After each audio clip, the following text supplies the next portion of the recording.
رسول اللہ صلی اللہ علیہ وآلہ وسلم کی پیشن گوئی کے مطابق آپ صلی اللہ علیہ وآلہ وسلم کے نواسے شیر خدا حضرت علی کے بیٹے اور حضرت فاطمہ کے لہتے جگر امام حسین علیہ السلام کو 61 ہجری میں بنو امیہ نے اپنے خاندانی عداوت اور حکومت کے لالچ میں آ کر ظلم کے ساتھ شہید کر دیا۔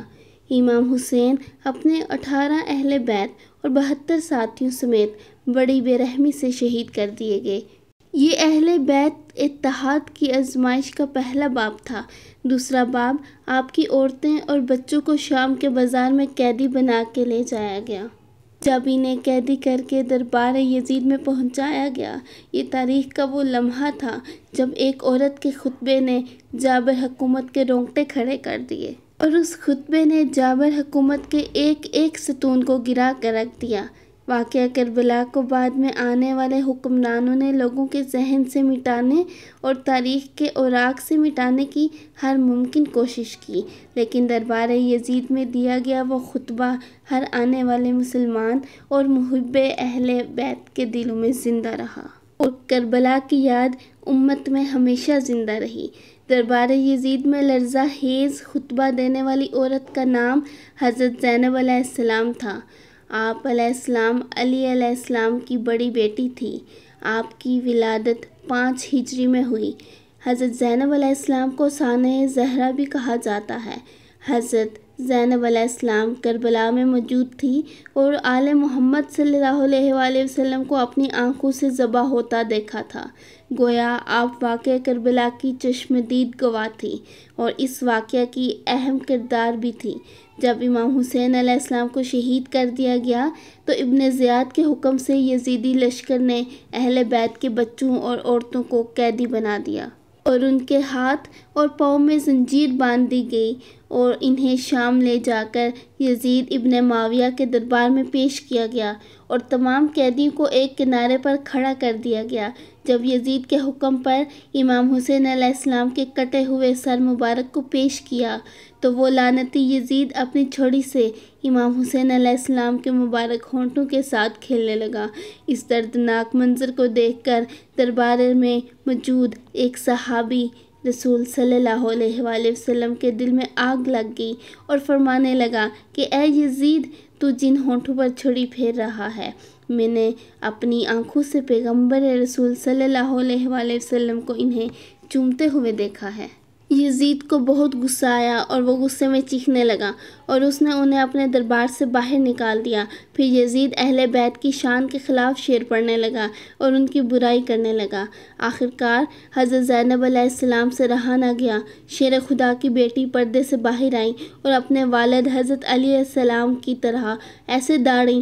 تاریخ نے لکھا کہ ان کا خطبہ سن کر ایسے لگتا تھا کہ حضرت علی علیہ السلام بول رہے ہیں۔ حضرت زینب علیہ السلام نے خطبہ شروع کیا۔ فرمایا، سب تعریف اس خدا کے لیے ہے جو اس کائنات کا پروردگار ہے، اور خدا کی رحمتیں نازل ہوں پیغمبر محمد صلی اللہ علیہ وآلہ وسلم پر، ان کی پاکیزہ ادرک پر اور اہل بیت پر۔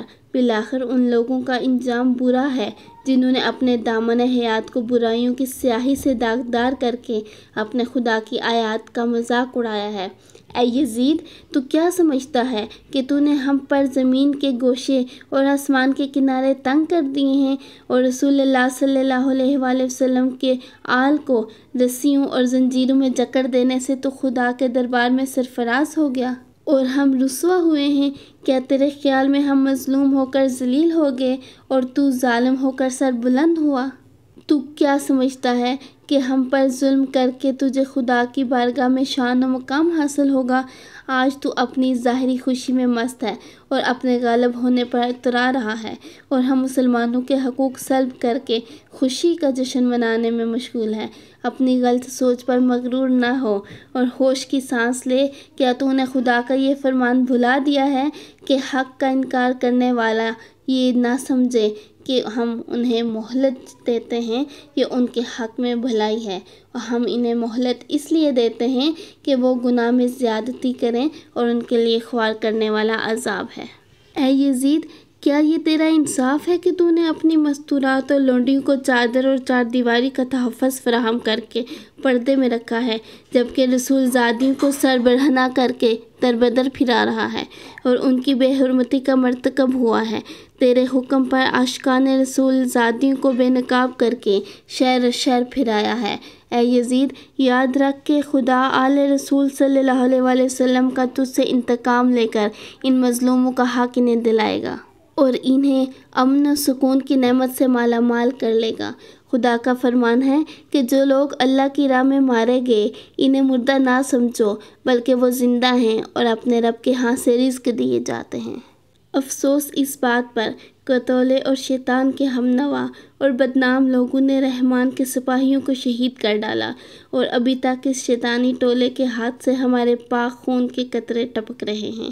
ان کے ناپاک ذہن ہمارا گوشت چبانے میں مصروف ہیں، اور صحرا کے بھیڑیے ان پاک باز شہداء کے جسم کے ارد گرد گھوم رہے ہیں، اور جنگل کے درندے ان پاکیزہ جسموں کی بے حرمتی کر رہے ہیں۔ تو جتنا چاہے مکر و فریب کر کے دیکھ لے اور بھرپور کوشش کر کے دیکھ لے، مگر تجھے معلوم ہونا چاہیے کہ نہ تو ہماری یاد لوگوں کے دلوں سے مٹا سکتا ہے اور نہ ہی وحی الہی کے پاکیزہ آثار محو کر سکتا ہے۔ تو یہ خیال خام اپنے دل سے نکال دے کہ ظاہر سازی کے ذریعے تو ہماری شان و منزلت کو پالے گا۔ تو نے جس گھنونے جرم کا ارتکاب کیا ہے اس کا بدنما داغ اپنے دامن سے نہیں دھو سکے گا۔ تیرا نظریہ انتہائی کمزور اور گھٹیا ہے۔ تیری حکومت میں گنتی کے چند دن باقی ہیں۔ تیری حکومت میں سب ساتھی تیرا ساتھ چھوڑ دیں گے۔ تیرے پاس اس دن پریشانی کے سوا کچھ نہیں بچے گا۔ اس خطبے کے بعد حالت یہ تھی کہ یزید کے دربار میں موجود ہر شخص کی آنکھوں سے آنسو جاری تھے، اور اہل شام کی نگاہوں میں بنو امیہ کے خلاف بغاوت کے شعلے دکھائی دے رہے تھے۔